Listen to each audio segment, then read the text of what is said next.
or anything to this. I just wanted to talk to you while I'm heading out of the home to another day of work. How's everybody doing? I hope you guys had a nice weekend. You know, when I started this YouTube thing, YouTube, Facebook, whatnot, it was really for my son, my oldest son, Ivan, because I had him in Spain, and he lives in Spain with his mother. And so I wanted to have a way to discuss, to pass on wisdom, right? To pass wisdom on to my son, and to share with him the things that I would like both of my sons and every young, and my daughter, and every young person to know. So today, this morning, while I'm driving to a hospital, I want to discuss individuation. Now, what is individuation? Individuation, right? When we're born, we gestate inside our mother's wombs, right? We are dependent 100% on our moms. God bless moms. God bless you, Mom. Love you. Shout out to my mom. And then when we're babies, right, whenever we cry, Mom or Dad comes and gives us whatever we need, be it a bottle or a hug or some affection or something. And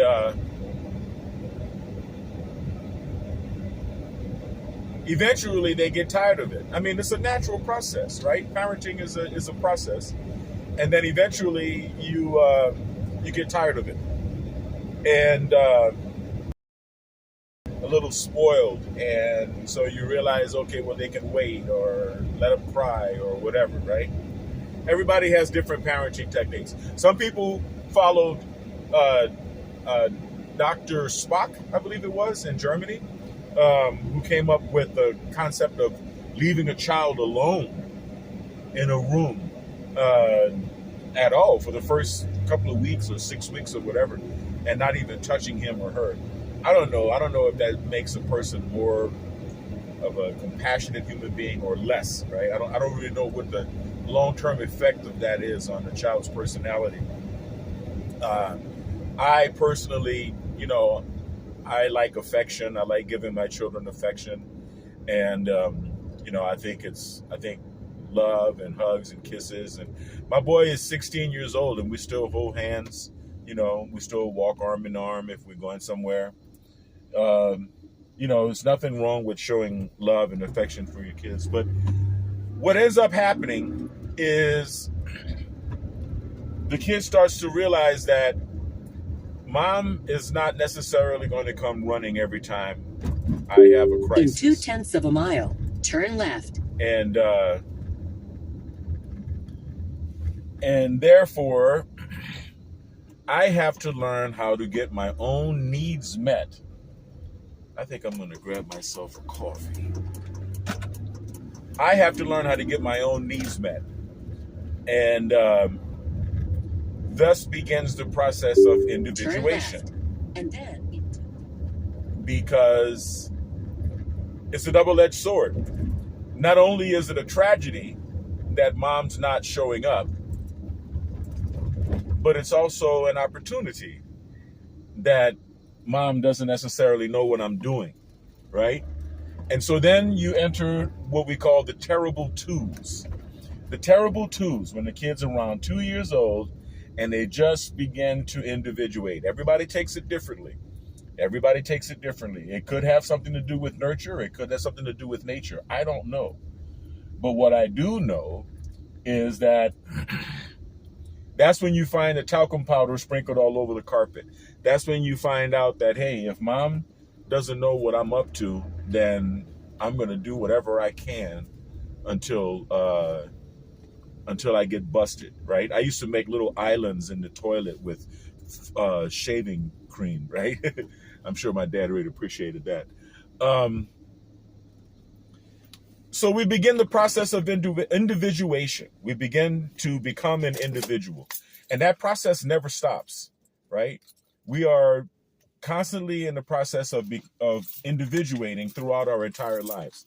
Now, that process can be hampered by selfish individuals and by bad parenting. That process can be hampered by narcissistic, selfish parenting, enmeshment, right? Narcissistic enmeshment parenting, which is when a parent doesn't allow a child to be an individual, and they basically see the child as a slave, basically as there to serve their purposes, there to satisfy their whims, there to comfort the parent. And enmeshment parenting is a problem, especially in the Creole community, because we coddle, right? We coddle our kids and we coddle our parents, right?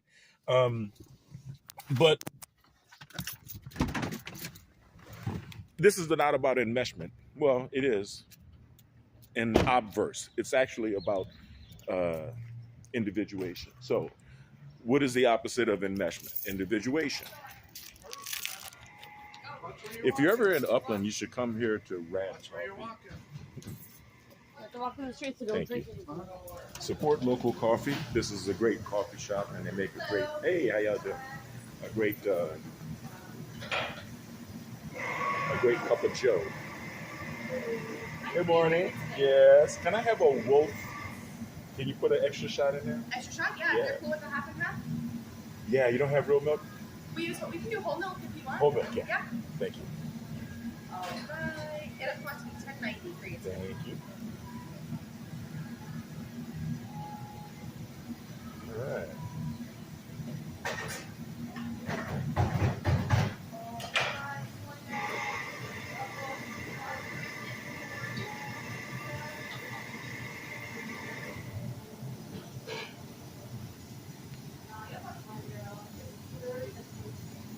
Oh man.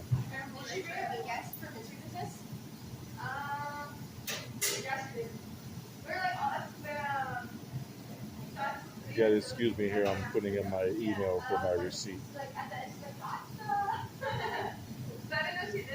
All right.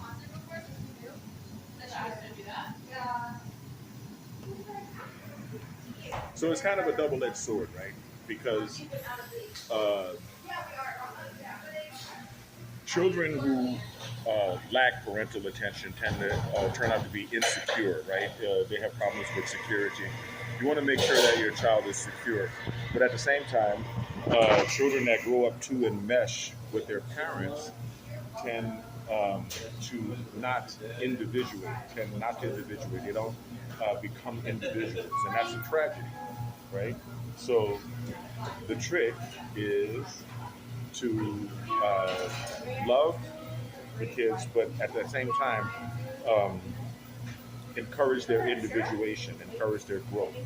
So how do we do that? Well, I tell my kids that the most important doors you're going to pass through in life, you're going to pass through alone, right? I think back to when I went into the United States Air Force, right? I signed up at 17, went in at 18. And like most of my friends, right? Like my buddies, shout out to Richard, Zena, shout out to Daryl and Ronald, shout out to Dion. I think Dion went to the Army too, right? Yeah, shout out to all of my buddies from New Orleans that I grew up with. We all went into the military at the same time, and we all individuated about the same time. So this is what I'm talking about, right? Thank you. That was very fast. Thanks a lot. Have a great day. Yeah.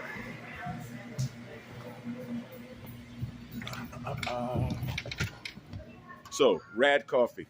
You can see it right there behind me. It says bar because I'm using the reverse camera, the selfie camera. Hold on one second.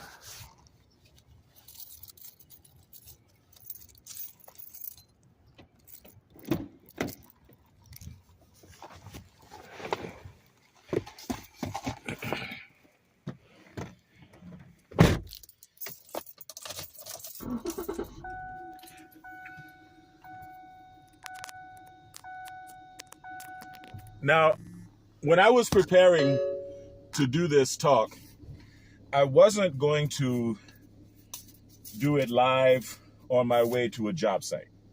I was planning on doing it.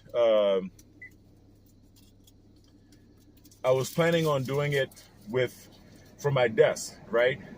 And I had spooled up one of my favorite movie scenes, which is The Godfather, GF2, when they showed little Don Corleone, little Vito Andolini, when he was arriving to Ellis Island.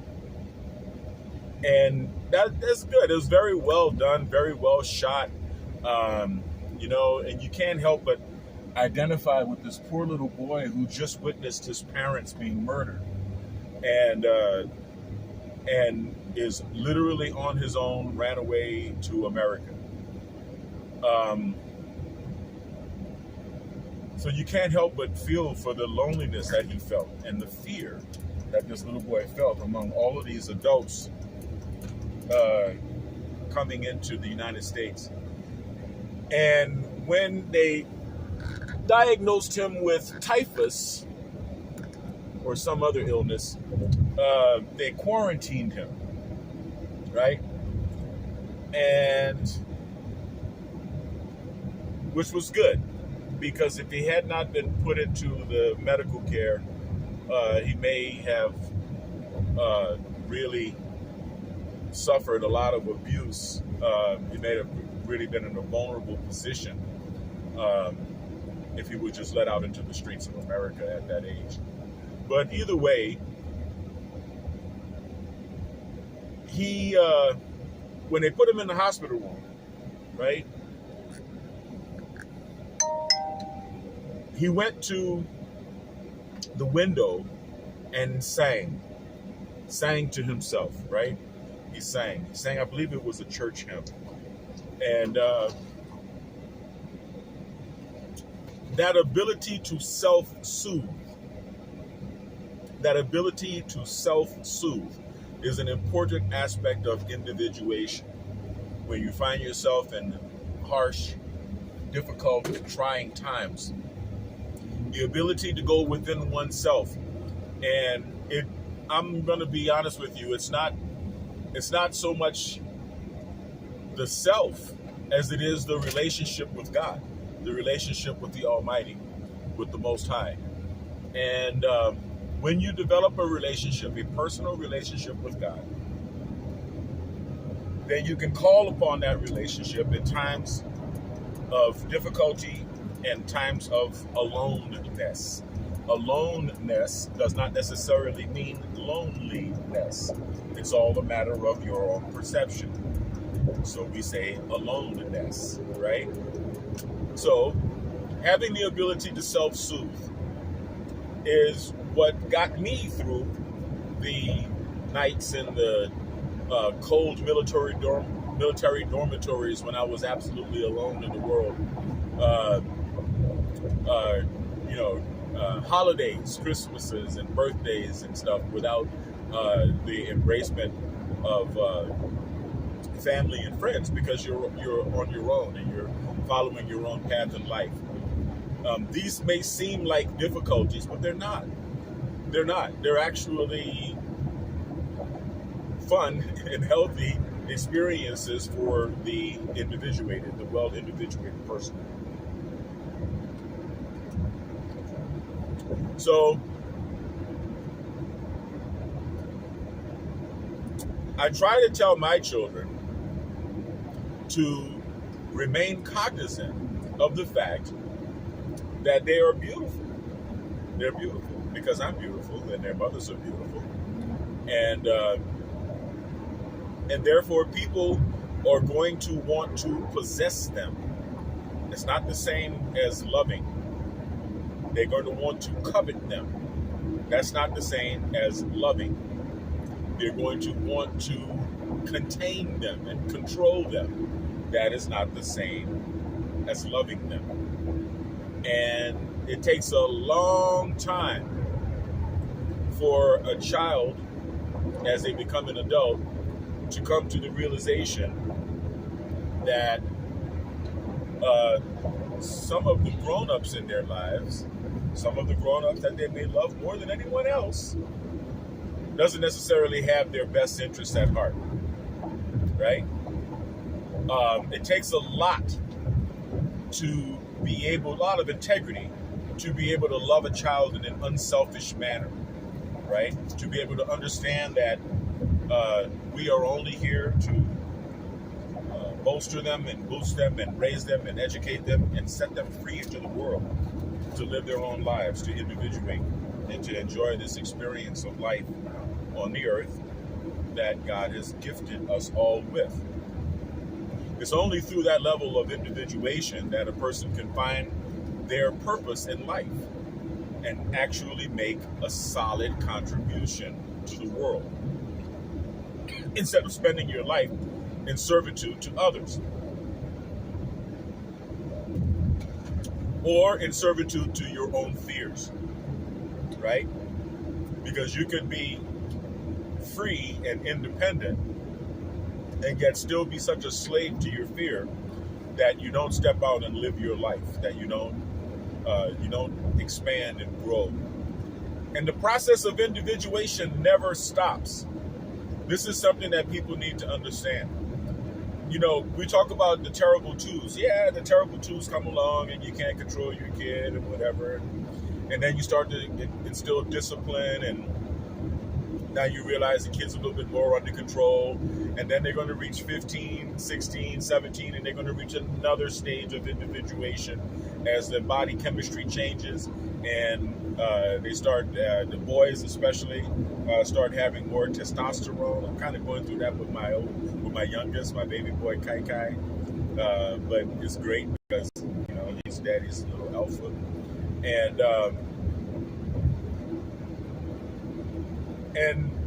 you know, the powers that be, the political powers that be, have learned to exploit this facet of humanity. In fact, the movie Rebel with a Cause, right? James Dean, back in the day, was about that, right? It was about the natural of man to rebel, the natural desire of man to rebel, the natural desire of man to constantly seek a greater level of individuation. And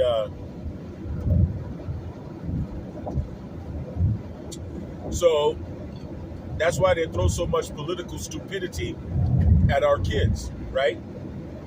Because we know that as it becomes an adult, as they start to individuate, they start to criticize the last generation. They start to attack and criticize the last generation and say that, well, we can do it better. They don't know what they're talking about. They're too old to understand. You know, life is moving moving forward in some social direction that is not where we are today, and you want to be on the right side of history, and you know, we're improving the conditions of the world by making people more fill in the blank, tolerant or whatever. So it's never going to stop, right? The elites, which I hate even using that term, are aware that when our children become young adults in that process of individuation, that they're going to be seeking an identity with which to through which to individuate, to which to identify themselves. So now you get the blue hairs and the purple hairs, and all the rest of this nonsense that we're being given. And you have to be patient, right? You have to be patient because they're just kids, man. I mean, you know, we wore big ass afros and long ponytails as our expression of, you know, difference. You know, when I was growing up in the 70s, we were just coming out from the Vietnam War. And the Vietnam War represented old men lying to young men and sending them off to die, sending them off to war. There was a gap between the generations. Now, this gap is easy to wedge or easy to leverage when it comes to men, easier than with women, right? Now, the young women have been wrapped up in American, last wave feminism, and that's a separate issue all in itself. But with the question of Vietnam, it was taking advantage of the endarkened father complex. What is that? What is the endarkened father complex? Well, children have traditionally been raised by mom, right? By the mother. And the father would go out to work. This is the way it's been throughout human history.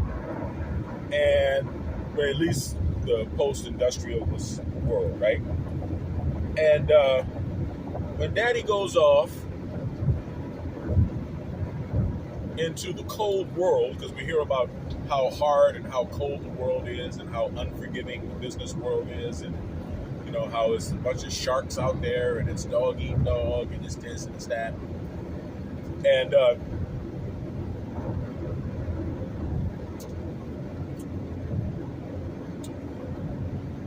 girls tend to be more in touch with themselves and more in touch with what it means to be a woman, because by and large, a little girl is more likely to have her mother present. Work, and mom and dad aren't married, and the kids are raised in daycare.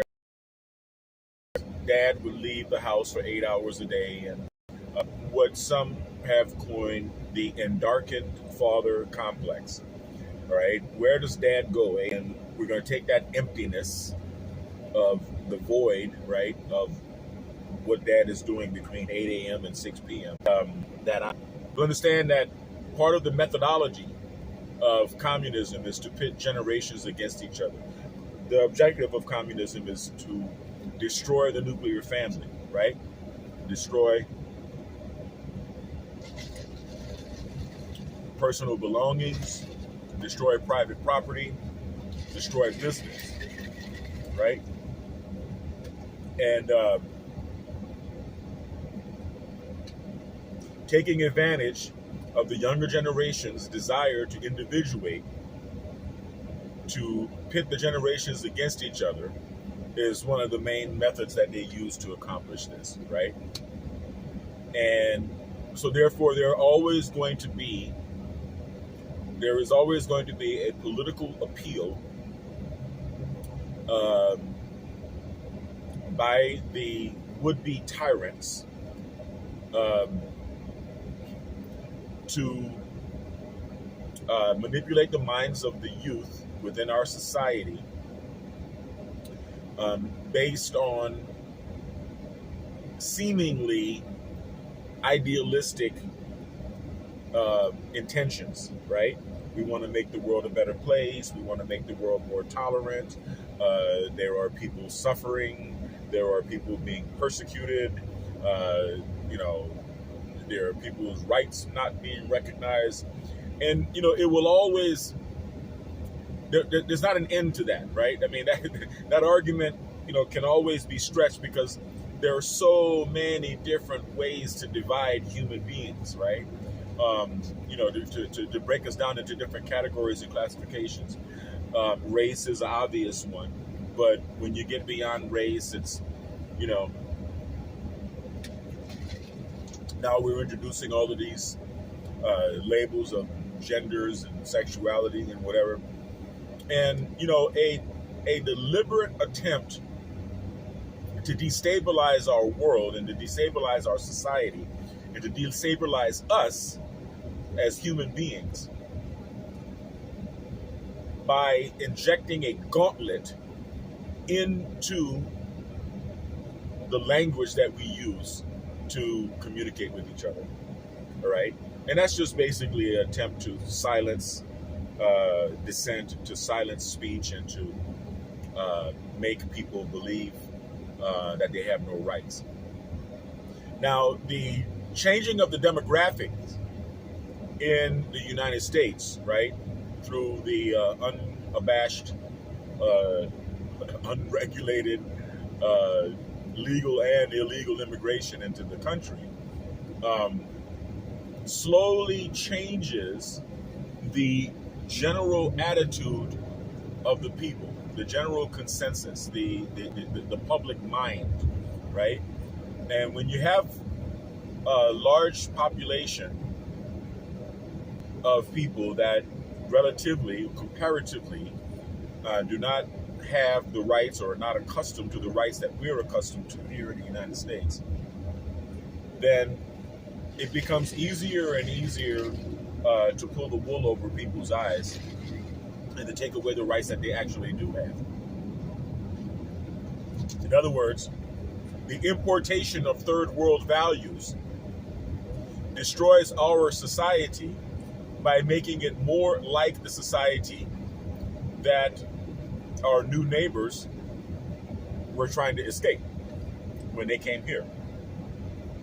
And a lot of Americans feel that way. It's a very politically incorrect thing to say. It's not something that people like to hear. But those of us, especially here on the West Coast, are acutely aware of such a phenomenon and the fact that it does go on and it happens every day. All of the confusion that we're seeing, all of the confusion that we are experiencing in this country, all of the conflict is orchestrated, is being orchestrated. And Americans are not going to change, okay? We don't feel as though we need to change because we don't need to change. The world needs to become more like us. This is an exceptional country. And, but we don't know exactly how to negotiate this challenge that we're finding ourselves being faced with right now. Okay?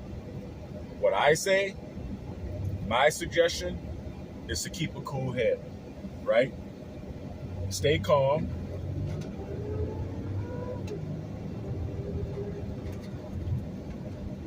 There you go. Stay calm and let the world happen around you, okay? Because part of the objective is to make us fight each other in the street. Part of the objective is for us to lose the peace of our society. Part of the objective is to approach the UN and ask if they could put peacekeepers on the streets of the United States because we are in such a state of turmoil, political turmoil, right? And efforts are going to be made, efforts are being made, and efforts are going to be made to divide us on racial, sexual, orientation lines, cultural lines,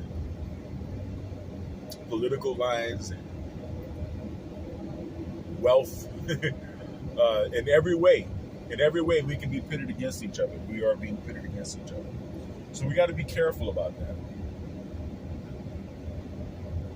We got to be careful not to allow that deliberate manipulation of our culture, of our society, to result in us going at each other's throats. We can't allow that to happen. So that's my argument. I mean, that's my recommendation for how to deal with this particular struggle. But back to the topic of the video, individuation, right? Don't be afraid to individuate. Don't be afraid to understand that all of life is a process of individuation. You're divorced, right? Unfortunately, when people get divorced, that is a process of individuation. You're learning to identify yourself as an individual away from the relationship that you've come to find untenable. Going from being an employee to being an entrepreneur. As far as I'm concerned, that is one of the most important exercises of individuation that a human being can experience. Okay? And what I'm doing today, once you have your business, not being afraid to expand your business aggressively at every opportunity, right? Biometrics is primarily a service business, but today I am finding myself answering the call to be a supplier. And so therefore, I have to be willing and ready to take on this expanded responsibility.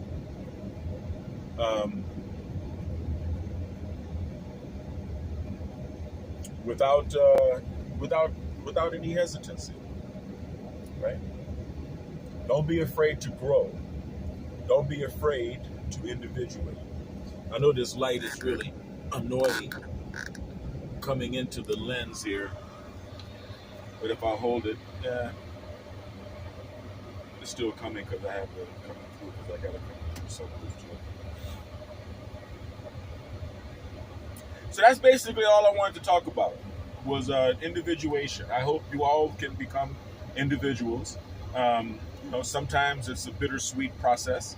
Sometimes it's a kind of a gray and dry and boring experience to be on one's own.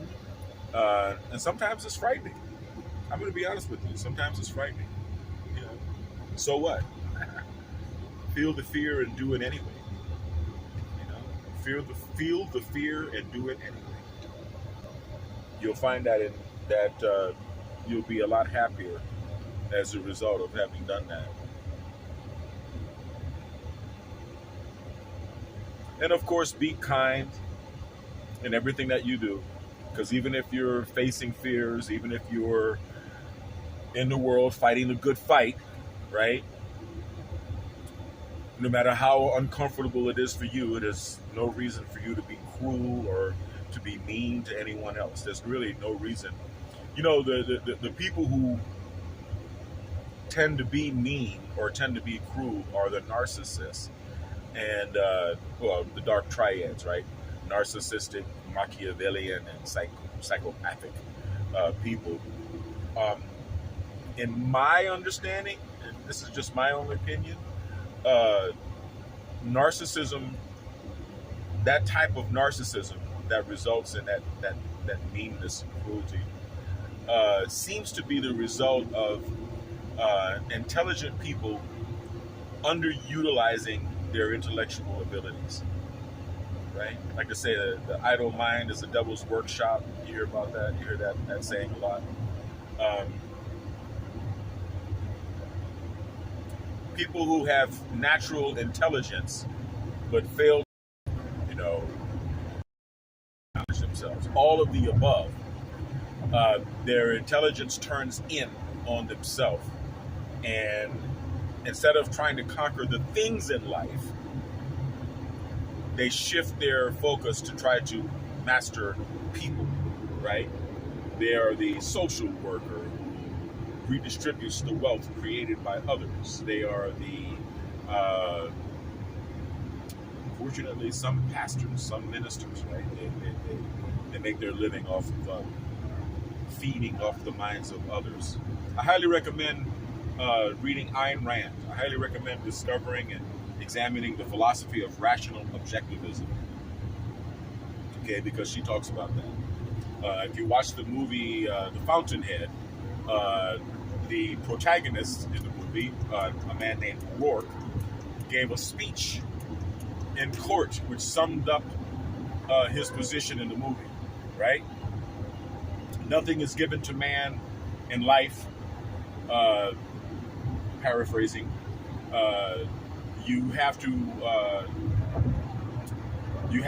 make a living or provide for yourself either through the work of your own functioning mind or as a parasite being fed by the minds of others, right? The creator originates, the parasite borrows, right? The creator doesn't need a mediator to see life. The creator sees life through his own eyes. The parasite sees life through the eyes of others, right? The creator is independent. the parasite is dependent upon those who he is fooling in order to be fed. Right? The creator is a free man, the parasite is a slave. Because he's a slave to the people who he is trying to enslave to his cleverness. Right? So, what you want to be, it just depends on what you want to be. It just depends on what kind of a person you want to be. Right? Me, personally, I like being an individual. Right? I like being an individual. I guess it would be nice to pledge and to join and to be hazed and and to be connected. But only incompetent people need to be connected. Right? Right? Competent people can stand on their own 2 feet and survive without necessarily having a political support, having to join the International Ass Kissers Society. You know who you are.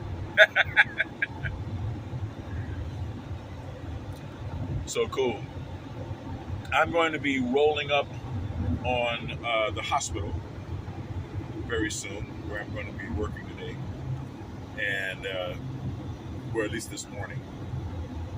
And then I'll probably, I don't know, do some bodybuilding with my son later. So thanks for watching. All right, I don't want to keep you guys too long. I know it's morning time on Monday. You guys have a productive week. I want you to stay kind, because kind is not only the new sexy, as you know, kind is the only sexy. I want you to stay blessed, and I want you to stay healthy, right? Healthy mind and body. And take what I said to heart about individuating, okay? Be your own person. Don't be a slave, okay? And don't be an ignorant slave, especially, all right? And choose your own path. And if you need any help choosing your own path, I'm here to help. That's what I'm here for. Okay, so choose life, choose God, choose peace. All right? Have a wonderful day and a very productive week. Peace.